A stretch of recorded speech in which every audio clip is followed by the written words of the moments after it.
एक ऐसी जगह जहां हर एक वर्ग किलोमीटर में 3.5 लाख से ज़्यादा लोग रहते हैं, जहां बिना किसी ऑफिस के, बिना किसी कंप्यूटर के करोड़ों का कारोबार होता है, जहां कूड़ा, कचरा और बदबू से एक पूरी अर्थव्यवस्था खड़ी की गई है। लेकिन सवाल ये है, क्या ये सिर्फ एक झोपड़पट्टी है या फिर ये ऐसा बिजनेस मॉडल है जिसे दुनिया ने अब तक समझा ही नहीं।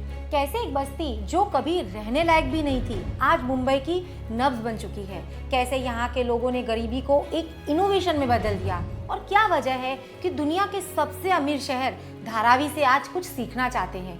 लेकिन ये सब जानने से पहले आपको खुद से एक सवाल पूछना होगा, क्या आप वाकई जानते हैं कि धारावी है क्या?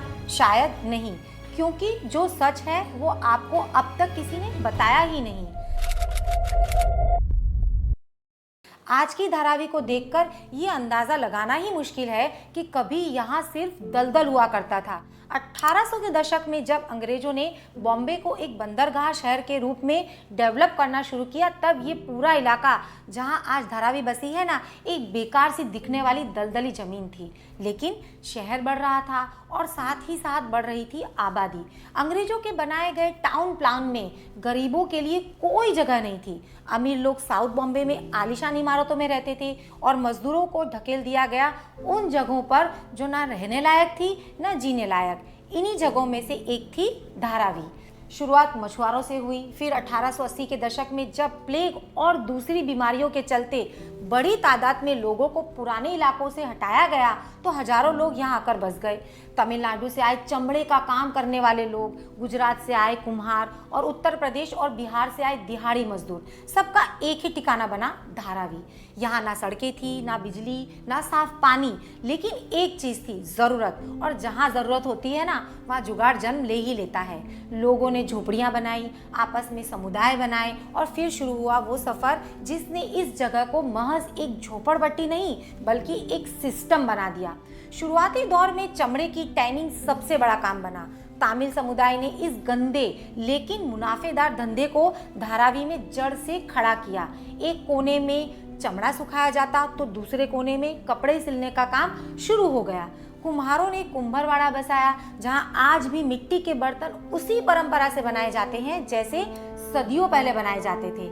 हर गली में एक नई भाषा सुनाई देती थी, तमिल, हिंदी, गुजराती, मराठी, लेकिन इन सब के बीच जो एक कॉमन चीज थी वो था सर्वाइवल।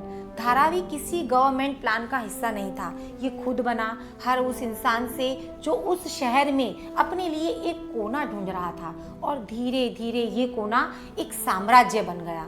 कोई पूछे कि एक गंदगी से भरी बदनाम जगह इतनी मजबूत कैसे बनी, तो जवाब है क्योंकि इसकी नींव लोगों के जज्बे से बनी थी, किसी सरकार के नक्शे से नहीं।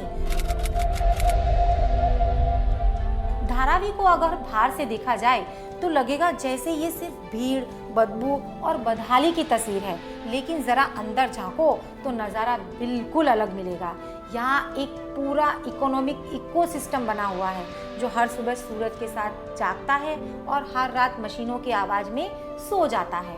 यहाँ रोज़ाना करीब 700 से ज़्यादा प्रोडक्शन यूनिट्स काम करती हैं। चमड़ा, प्लास्टिक, टेक्सटाइल, बेकरी, साबुन, पेपर बैग्स और यहाँ तक कि इलेक्ट्रॉनिक्स रिपेयर तक हर गली में एक बिजनेस है और हर घर में एक वर्कशॉप।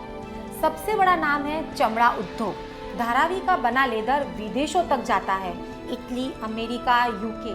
कई फैशन ब्रांड तक को अंदाजा नहीं है कि उनके शूज का कच्चा माल इसी स्लम से आता है। लेकिन सिर्फ चमड़ा नहीं, धारावी की असली ताकत है उसकी रिसाइकलिंग इंडस्ट्री।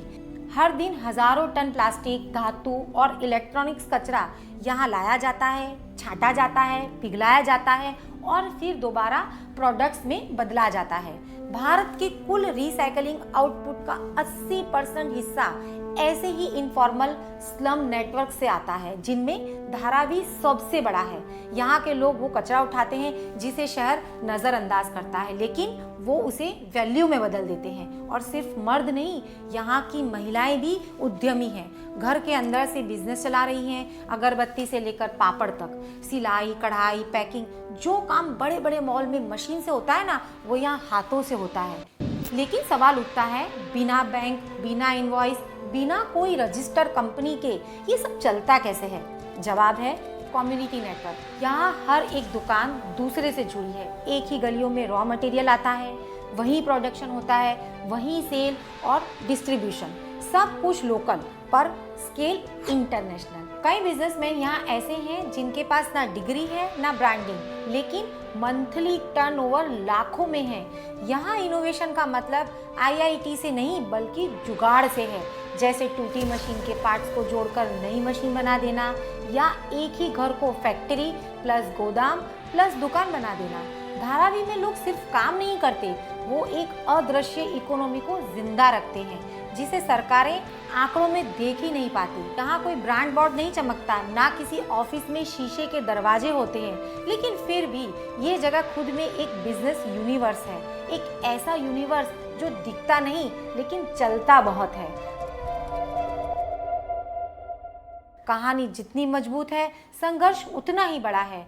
धारावी की गलियों में सिर्फ काम नहीं होता, यहाँ हर दिन एक जंग भी लड़ी जाती है। जगह कम है, लोग ज़्यादा, साफ सफाई कम है, बीमारियाँ ज़्यादा और संसाधन कम है, ज़रूरतें ज़्यादा। यहाँ एक कमरे में 8 से 10 लोग रहते हैं, ना हवा का रास्ता ना रोशनी की खिड़की। बारिश हो तो छत टपकती है, गर्मी हो तो दीवारें जलती हैं। सैनिटेशन की हालत इतनी खराब है कि एक टॉयलेट को 100 लोग शेयर करते हैं, लेकिन फिर भी यहाँ शिकायतें कम हैं, समाधान ज़्यादा हैं। जहाँ सरकार की नली नहीं पहुँचती, वहाँ लोगों ने खुद पाइपें बिछाई। जहाँ कूड़ा उठाने वाला नहीं आया, वहाँ समुदाय ने मिलकर सफाई शुरू की। कोरोना काल में जब दुनिया लॉकडाउन में थी, धारावी ने अपने तरीके से लड़ाई लड़ी। कम्युनिटी मॉडल बना, जहाँ वॉलंटियर्स ने हर गली में निगरानी रखी, टेम्परेचर चेक किया और केस बढ़ने से पहले कंट्रोल कर लिया। धारावी की असली ताकत है रिजिलियंस। यहाँ लोग हार नहीं मानते, वो जोखमी होते हैं, गिरते हैं, लेकिन फिर खड़े हो जाते हैं, क्योंकि उन्हें पता है उनके लिए कोई और लड़ने नहीं आएगा। यहाँ हर दिन एक नई चुनौती होती है, लेकिन जवाब भी यही मिलता है। अब बात करते हैं कल की, यानी धारावी के फ्यूचर की। सरकार ने कई बार कोशिश की इसे तोड़कर स्मार्ट सिटी में बदलने की। 2023 में एक बड़ा ऐलान हुआ, एक ग्लोबल कंपनी को धारावी का पूरा रीडेवलपमेंट सौंपा गया। बिल्डिंग्स बनेगी, घर मिलेंगे, कारोबार को मॉडर्न किया जाएगा। सुनने में तो अच्छा लगा, लेकिन सवाल ये है, क्या ये विकास उन लोगों के लिए है जिन्होंने इस जगह को बनाया, या फिर उन्हें वहां से हटाकर सिर्फ जमीन को चमकाया जाएगा? धारावी का हर घर एक वर्कशॉप है। अगर आप उन्हें फ्लैट दे भी देना, तो क्या वहाँ वो अपना बिजनेस चला पाएंगे? क्या वो लोग जिनकी रोजी रोटी इन गलियों से जुड़ी है, एक टावर की बंद बालकनी में खुद को जिंदा रख पाएंगे?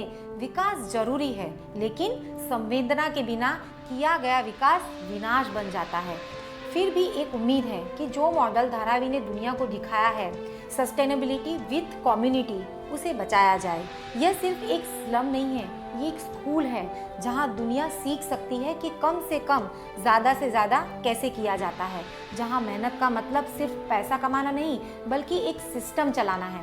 शायद कल की धारावी आज से बेहतर हो, लेकिन अगर वो लोगों के बिना बनी तो वो धारावी नहीं रहेगी। धारावी सिर्फ एक जगह नहीं है, ये एक जवाब है उस सोच को जो समझती है कि विकास सिर्फ ऊंची इमारतों से होता है।